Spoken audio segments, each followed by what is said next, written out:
Genesis 40. Some time later, Pharaoh's chief cupbearer and chief baker offended their royal master. Pharaoh became angry with these two officials, and he put them in prison where Joseph was, in the palace of the captain of the guard. They remained in prison for quite some time, and the captain of the guard assigned them to Joseph, who looked after them. While they were in prison, Pharaoh's cupbearer and baker each had a dream one night, and each dream had its own meaning. When Joseph saw them the next morning, he noticed that they both looked upset. "Why do you look so worried today?" he asked them.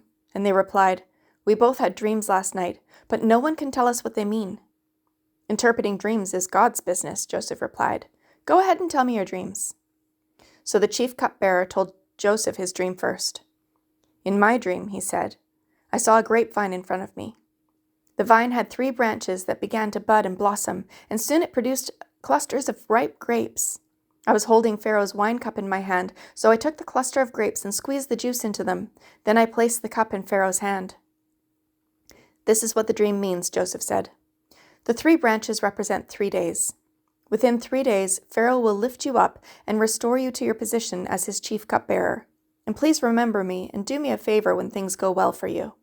Mention me to Pharaoh, so he might let me out of this place, for I was kidnapped from my homeland and the land of the Hebrews. And now I'm here in prison, but I did nothing to deserve it."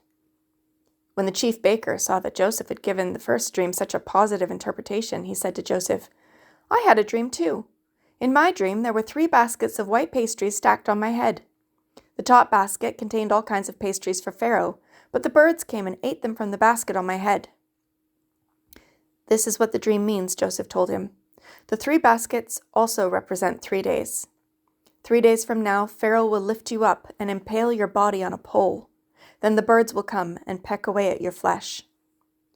Pharaoh's birthday came 3 days later, and he prepared a banquet for all his officials and staff.